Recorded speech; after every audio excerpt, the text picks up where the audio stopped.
Hola amigos de YouTube, bienvenidos a la cuarta parte de Leyendas Urbanas, con un especial de hermanos gemelos. Bueno, comencemos. La primera leyenda se titula Las gemelas. Había dos hermanas gemelas que se llevaban muy bien, como si hubiesen nacido siendo amigas. Nunca se peleaban, rara vez discutían, compartían todo lo que podían, tenían las mismas aficiones y aversiones y hasta vestían parecido. Toda su vida habían estado en un barrio tranquilo, una zona residencial algo alejada del ajetreo propio de tantas partes de la urbe. Aunque ahora por razones laborales, su madre les había dicho que debían mudarse a una zona distinta de la ciudad, una parte en la que había mucha más actividad y en consecuencia debían tener más cuidado. Llegó así un día en que llamaron a la madre del trabajo y, a diferencia de tantos otros días, las niñas debían cruzar solas una calle bastante transitada. Como habían atravesado esa calle cientos de veces junto a ella, la madre pensó que podía despreocuparse de sus hijas y les dijo que tenía que irse rápido y que ellas podían cruzar solas sin problema siempre y cuando miren a uno y otro lado y estén bien atentas a los automóviles. Las niñas siguieron el consejo de la madre y esta siguió su rumbo dándoles la espalda. Pero, ni bien hubo caminado un par de metros, oyó un ruido espantoso, algo parecido al ruido que hace un coco al quebrarse. Eran sus hijas, tendidas sobre el pavimento con las cabezas aplastadas y los cerebros desparramados junto a esquirlas de hueso.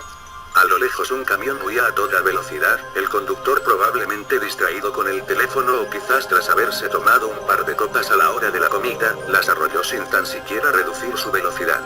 El imprudente conductor al sentir los cuerpecitos aplastarse bajo las ruedas del camión aceleró y no solamente no las auxilió, sino que además puso en peligro a otros conductores que pudieron sufrir un accidente al cruzarse con él en su desesperada huida.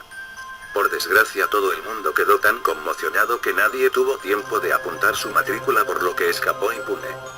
La madre lloraba desconsoladamente en medio del tráfico detenido, gritaba y agitaba sus cuerpecitos como esperando que se levantaran de nuevo y le ofrecieran una de sus sonrisas. ¿Cómo podría superar la pérdida de sus angelitos de tan solo 8 años? Dicen que el tiempo es el mejor remedio y así fue. Era joven, tenía apenas unos 28 años y un par de años después, se quedó de nuevo embarazada. Casualidades del destino, tuvo otra vez gemelas. El problema es que no lograba olvidar del todo a sus hijas fallecidas, sobre todo porque de alguna u otra forma sus nuevas gemelas que ahora tenían justo la edad en que murieron las anteriores le recordaban a sus primeras hijas. Tenían tantas cosas en común que algunas veces incluso se equivocaba de nombre al llamarlas y estallaba en lágrimas al recordarlas pero esta vez por nada del mundo descuidaría a sus pequeñas. Las tenía terminantemente prohibido cruzar las calles solas. Un día sin embargo vio que mientras jugaban en el parque cerca de su casa se estaban acercando demasiado a la calle y, aterrorizada, les gritó para que se detuvieran, a lo cual ellas respondieron al unísono. No pensábamos cruzar, ya nos atropellaron una vez aquí y no volverá a ocurrir. ¡Qué miedo! Bueno, siguiendo con las leyendas, esta se titula Los gemelos traviesos. Pedrito y Juanito eran inseparables, no en vano eran hermanos gemelos y estaban entre los pocos niños de su edad que quedaban en el pueblo. Hacía años que la gente había empezado a migrar a la ciudad y los pocos jóvenes que permanecían en el pueblo lo hacían más por apego a sus mayores que por un deseo real de quedarse. Los padres de Pedro y Juan no eran la excepción, más de una vez se habían planteado hacer las maletas y arriesgarse a empezar una nueva vida en la ciudad, alejados de la monotonía del campo y el pesado trabajo de arar y sembrar los cultivos. Pero la idea de que sus hijos se criaran entre coches, humo y los peligros propios de las grandes urbes les frenaba. Aunque claro, eso también tenía su contra, los niños prácticamente estaban solos y no tenían muchos amigos con los que jugar.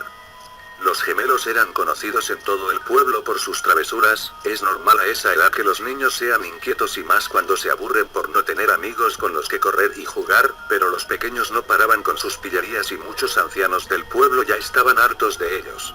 Incluso, más de uno le había dado una bofetada a alguno de los gemelos o había ido con el cuento a sus padres o al cura, quienes a su vez ya les habían pegado más de un tirón de orejas. Su curiosidad no tenía límites y aprovechaban cualquier despiste para colarse en la casa de un vecino o espiar por una ventana. Como en todos los pueblos, en el que residían los niños había un viejo huraño, uno de esos abuelos cascarrabias y con mal carácter al que pocos echan de menos cuando muere. Ese era el caso de don Vicente, que cuando falleció a los 75 años de edad no dejó más que una sensación de alivio entre sus vecinos. ya había protagonizado alguna pelea por sus terrenos con familiares y propietarios de las zonas colindantes, así que la noticia de su muerte no tuvo demasiado impacto en el pueblo. Aunque por supuesto llegó a oídos de los gemelos, que no dudaron ni un segundo que tenían que ir a investigar. Nunca habían visto un muerto y su curiosidad fue tan grande que decidieron colarse en la casa de don Vicente cuando todo el mundo había salido del velatorio. Lo de todo el mundo es más un decir que lo que pasó realmente, porque salvo un par de plañideras aficionadas a llorar sin motivo aparente en cada funeral que se celebraba en el pueblo, incluso cuando casi no conocían al fallecido, prácticamente no fue nadie a presentarle sus respetos a don Vicente. Tal era el abandono del cadáver del anciano que incluso faltando pocas horas para su funeral ni siquiera le habían metido dentro de su ataúd y aún descansaba sobre una mesa en mitad del salón de su casa. Pedrito y Juanito encontraron la casa vacía y las condiciones idóneas para saciar su curiosidad y ver al muerto sin que nadie les moleste. Con una total falta de respeto lo manosearon, le intentaron abrir los ojos y la boca, le movieron los brazos como si fuera una marioneta y le imitaron mientras se reían de él, pero un ruido en la finca les alertó. Corrieron hacia la salida, pero ya era demasiado tarde y, sin saber dónde ocultarse, se metieron en un pequeño armario que estaba tirado en mitad del suelo del recibidor. La voz de dos hombres que reconocieron como el cura y un viejo herrero, con el que habían tenido problemas en el pasado, sonó acercándose al armario. ¿Quién ha dejado esto aquí tirado? No se puede ni pasar al salón, ya me contarás cómo va a pasar la gente a presentar sus respetos a don Vicente, dijo el cura. Tampoco creo que fuera a venir nadie, don Vicente se ha labrado a pulso una reputación de maleducado durante años y no creo que le llore nadie en este pueblo. No hables así, el hombre ya está esperando el juicio de Dios que es el único que tiene el poder de juzgar sus actos, aseveró el cura. Ambos trataron de levantar el ataúd, los niños, mientras los hombres hablaban, se habían escondido dentro por miedo, y se dieron cuenta de que ya estaba lleno. ¿Ves? Aún quedan buenos samaritanos en el pueblo, alguien nos ha facilitado el trabajo y ha metido a don Vicente en su caja. Llevémoslo a su descanso eterno, dijo el cura. Los niños escuchaban toda la conversación desde el interior del féretro, pero era tanto el miedo que tenían al cura y al herrero que no quisieron revelar que en realidad eran ellos los que estaban dentro y quisieron esperar el momento adecuado para escapar. Nadie acudió al funeral de don Vicente, por lo que el cura, cansado de cargar con la caja y el supuesto muerto, decidió realizar una versión rápida de la misa y en 5 minutos ya había despachado la situación. Los niños, víctimas del calor y el aburrimiento, empezaban a sentirse muy cansados y casi sin darse cuenta se quedaron dormidos. No pasaron más de 40 minutos cuando un ruido en la tapa del ataúd les despertó. Paletadas de tierra caían sobre la caja que ya había sido sellada y ni las patadas ni los gritos de los gemelos parecieron alertar al anciano enterrador que era conocido en el pueblo por su sordera. Los niños quedaron enterrados vivos y nadie parecía haberse dado cuenta y los padres de Pedrito y Juanito se sorprendieron cuando estos no llegaron a la hora de la merienda, pero imaginaron que estarían demasiado entretenidos jugando o que algún vecino del pueblo les había invitado a comer algo. Lo que ya les alarmó fue que anocheció y llegó la hora de la cena y no aparecían por ninguna parte. Entonces comenzaron a buscarles y preguntaron a todo el que se encontraban por las calles, pero nadie parecía haberles visto en todo el día. Asustados llamaron a la Guardia Civil y una pareja de agentes se acercó a coordinar las labores de búsqueda. La madre recordó la muerte de don Vicente y tuvo la intuición de que los niños probablemente fueran a curiosear, pero allí no encontraron más que el cadáver del anciano sobre la mesa del salón. Los vecinos se alarmaron cuando encontraron al muerto aún sin enterrar y rápidamente llamaron al cura. ¿Cómo que no está enterrado? Yo mismo le llevé al cementerio y tuve que darle una misa a la que ninguno de vosotros fue. Eso es imposible, padre, don Vicente aún descansa sobre la mesa de su casa.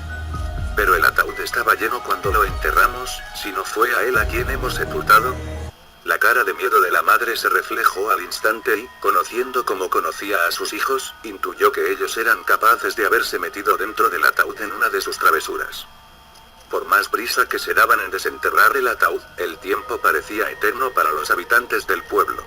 Era tradición allí enterrar lo más profundo que era posible los féretros, de esta forma se podían sepultar en una tumba de varios familiares y se evitaban dolores que se podían convertir en insoportables al visitar el cementerio en los meses más calurosos. Por este motivo llegó varios minutos remover suficiente tierra como para poder abrir el ataúd. Lo que encontraron allí dentro fue un espectáculo escalofriante. Los niños habían muerto asfixiados, pero no sin antes luchar por sus vidas intentando escapar. Se habían destrozado las uñas de las manos arañando la madera y sus pequeños cuerpecitos estaban cubiertos de sangre. En plena desesperación habían tratado de romper la caja de golpes y se habían lastimado entre ellos y, probablemente fruto de la misma desesperación, habían acabado peleándose como animales acorralados, de modo que podían verse marcas de mordiscos y arañazos en los cadáveres de los gemelos. Pobres niños. Bueno, para terminar recuerden suscribirse, comentar y me gusta. Hasta la próxima parte.